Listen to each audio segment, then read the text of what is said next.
E aí, pessoal? Hoje nós vamos estudar as atividades econômicas e os recursos da natureza. E em relação aos recursos da natureza, em relação à nossa economia, a relação que existe entre economia e recursos da natureza, existem aqueles recursos que são renováveis e aqueles recursos que não são renováveis. E o ser humano explora tanto o recurso renovável quanto o recurso não renovável para satisfazer a sua economia. Os recursos renováveis, o próprio nome diz, são aqueles recursos que podem ser renovados em um curto período. Exemplo, nós temos, por exemplo, o ser humano utiliza a água. A água, com todo o seu ciclo, é um recurso que é renovável, em um curto período dá para ser reposta. Nós temos também a vegetação. A vegetação entra também como um recurso renovável, em que em um curto período essa vegetação ela pode ser também reposta. Quanto aos recursos não renováveis, o próprio nome diz também. Recursos não renováveis, aquele que para que eles sejam repostos novamente na natureza, esses recursos não renováveis demoram centenas de milhões de anos para se recompor. O exemplo mais claro disso são os combustíveis fósseis. Como assim combustíveis fósseis? Nós temos de combustíveis fósseis, onde tem restos de animais, vegetais, em que são compostos aí alguns combustíveis. Dentre esses combustíveis, o mais conhecido que está sendo bastante utilizado pela nossa sociedade, principalmente a partir da segunda revolução industrial, e que atualmente já é um combustível alvo aí de várias disputas em nosso mundo, é o petróleo. O petróleo é um recurso natural não renovável. Para que o petróleo seja reposto, demora centenas de milhões de anos. E dessa forma, o ser humano, utilizando esse petróleo de forma desenfreada nos automóveis, nas indústrias, utilizando como fonte de energia, o petróleo ele está acabando cada vez mais. E para se renovar, demora muito tempo. Por isso que é classificado como um recurso não renovável. Atualmente, o petróleo ele é alvo de várias disputas em nosso planeta. Existe uma região do nosso mundo chamada de Oriente Médio, que é uma região que tem uma grande quantidade de petróleo até então não explorado.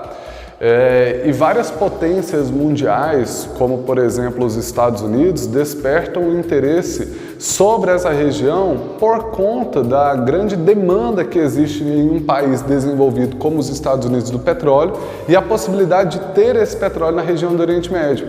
Então hoje tem várias guerras, disputas que aconteceram e acontecem ainda no nosso planeta, que o petróleo ele não é utilizado como justificativa, Isso é deixado claro. Outros argumentos são utilizados, mas que na real intenção seria a busca por esse petróleo, que é um recurso fundamental para a nossa sociedade capitalista, para a nossa sociedade extremamente consumista e que está acabando, e que um país desenvolvido que depende desse petróleo, ele precisa buscar esta fonte tão necessária no nosso mundo atual. Sobre, então, essa exploração aí dos recursos da natureza, nós temos o que chamamos de extrativismo. O que vem a ser essa palavra? Qual que é o significado dessa palavra extrativismo? Extrativismo é a exploração de um recurso da natureza. E esse extrativismo, essa extração, essa exploração de recursos da natureza, pode ser um extrativismo vegetal, como por exemplo madeira, como por exemplo fruto, sementes. Esse é um extrativismo vegetal. Eu vou estar explorando, vai estar extraindo um recurso da natureza no âmbito vegetal. Tem também o extrativismo animal, a caça e a pesca, por exemplo. E também o extrativismo mineral, petróleo, carvão mineral, recursos minerais, minérios que são extraídos da natureza, o ouro, cobre, que são extraídos para satisfazer as nossas necessidades econômicas. Então essa é a palavrinha, o significado da palavra extrativismo. Sobre também a exploração dos recursos da natureza, nós temos a agropecuária. o Brasil tem grande destaque na agropecuária. A agropecuária brasileira, ela tem um grande destaque no cenário mundial. Tanto é que nós temos aí a maior exportação de carne bovina do mundo, grandes produções, laranja, café, soja, cana-de-açúcar.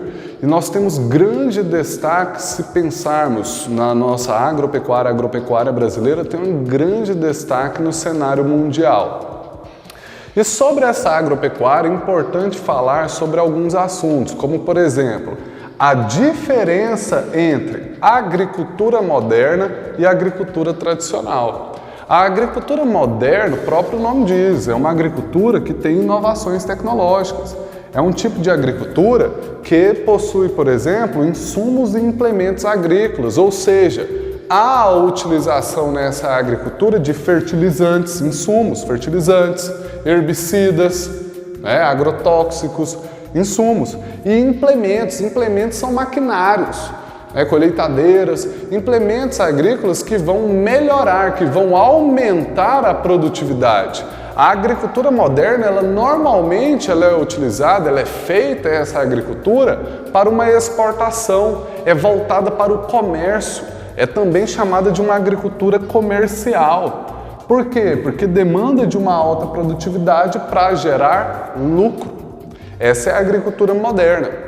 Enquanto que a agricultura tradicional, o próprio nome diz, é uma agricultura mais antiga, de tradição. Essa agricultura tradicional é baseada em técnicas manuais. Normalmente a agricultura tradicional, que possui pouco ou até nenhum implemento ou insumo agrícola, essa agricultura tradicional ela é muito voltada para a subsistência, agricultura de subsistência. O que significa subsistência? Para o próprio consumo. Próprio consumo.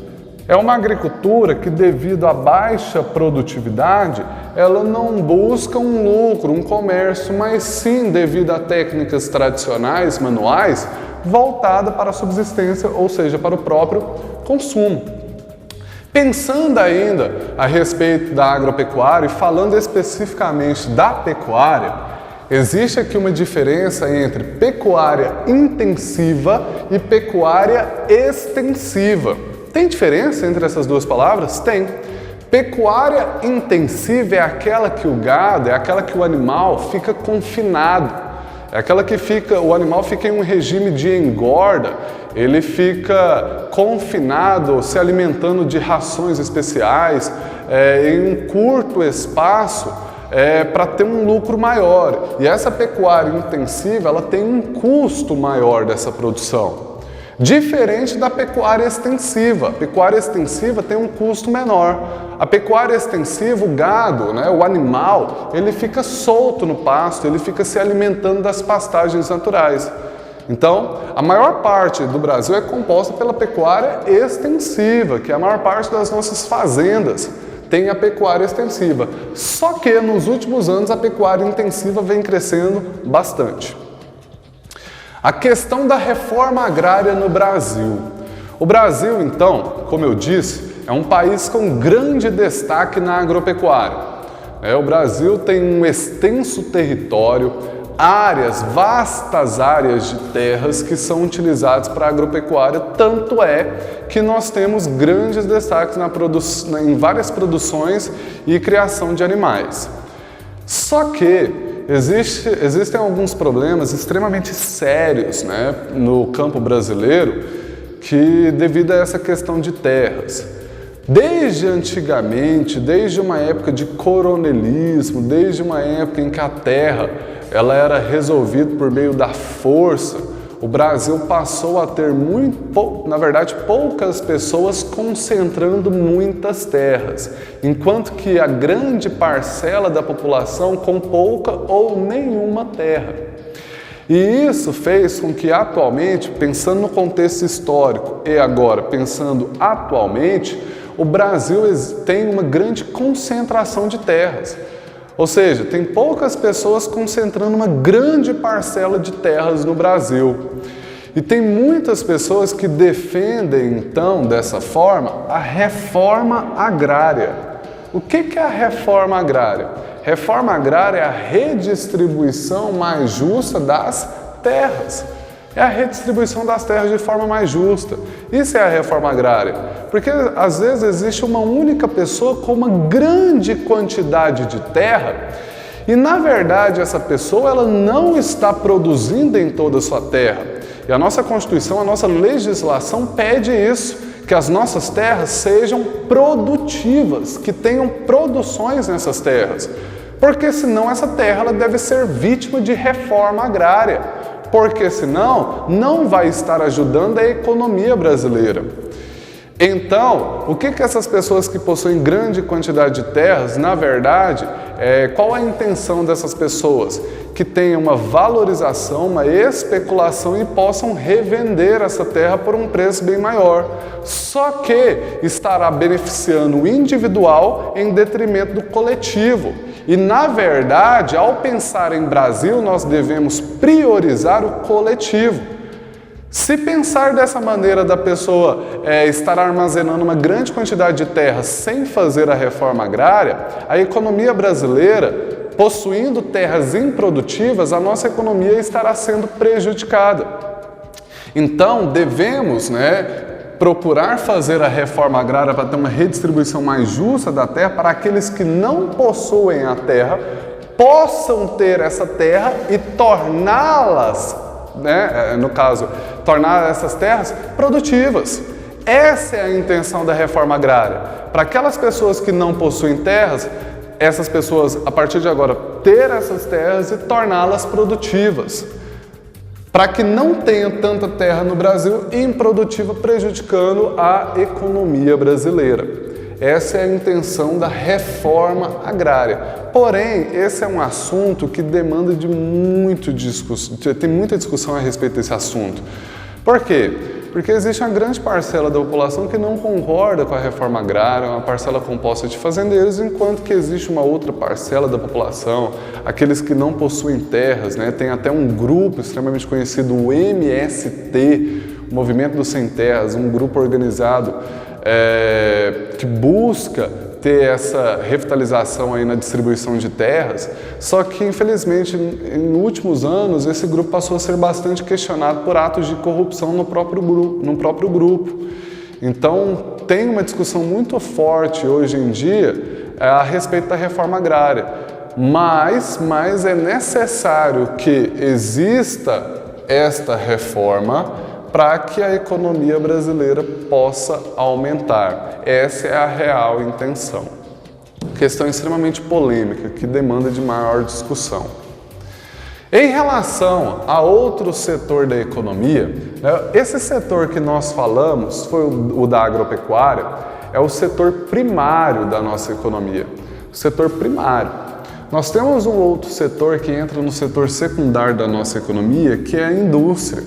À medida que a economia brasileira está crescendo, nós fazemos parte de um país que hoje tem uma grande economia no mundo, é um país que está em condição de emergência, ou seja, crescimento, Nós somos considerados um país emergente em crescimento e a nossa atividade industrial está bastante em franco crescimento.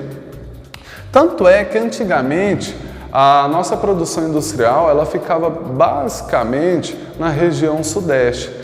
Só que, principalmente ali na década de 80, 70, 80, passou a existir uma descentralização industrial. E as indústrias elas passaram a se deslocar para outros pontos do Brasil. E isso foi fundamental para ter um crescimento dessa indústria, para aumentar o mercado consumidor, a geração de empregos e, consequentemente, melhorar a economia brasileira.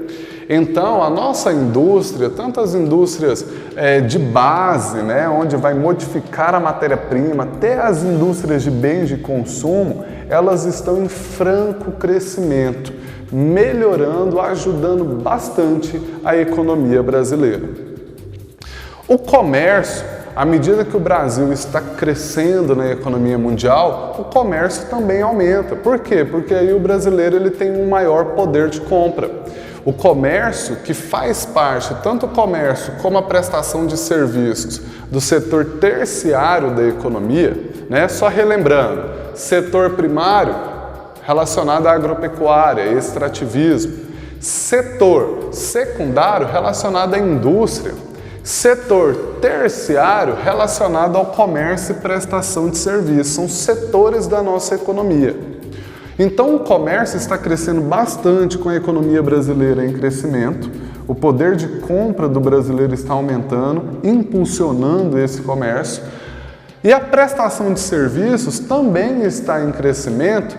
Prestação de serviços refere-se, por exemplo, a professores, engenheiros, médicos, aqueles que prestam um serviço para a sociedade.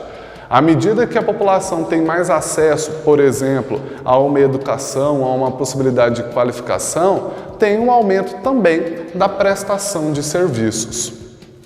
Ok, pessoal?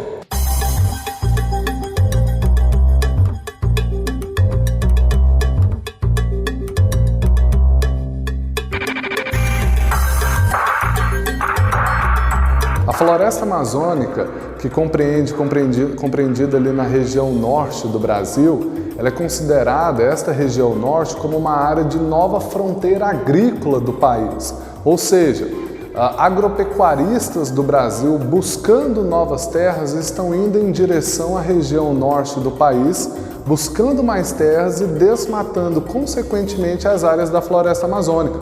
Logo, a população nativa da região, que depende de um extrativismo, essa população ela vai ficar prejudicada, porque a sua floresta cada vez mais ela está se perdendo ali para criação de gado, plantações de soja.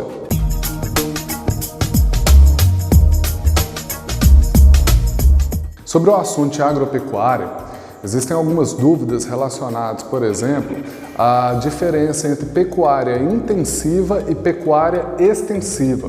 A pecuária intensiva é aquela que o animal ele fica confinado, ele se alimenta de rações especiais somente para engordar. É uma pecuária mais cara. Já a pecuária extensiva é aquela em que o animal fica solto no pasto, se alimentando de pastagens naturais. A maior parte aí da nossa pecuária, da pecuária brasileira, ela é composta por essa pecuária extensiva, que o animal fica solto no pasto. Outra dúvida que existe é a diferença entre a agricultura comercial e a agricultura de subsistência. A agricultura de subsistência é aquela voltada para o próprio consumo. Já a agricultura comercial, o próprio nome diz, é voltado para o comércio, é voltada para uma produção com o objetivo de gerar lucro, a compra, a venda. Essa é a agricultura comercial. É isso aí, pessoal.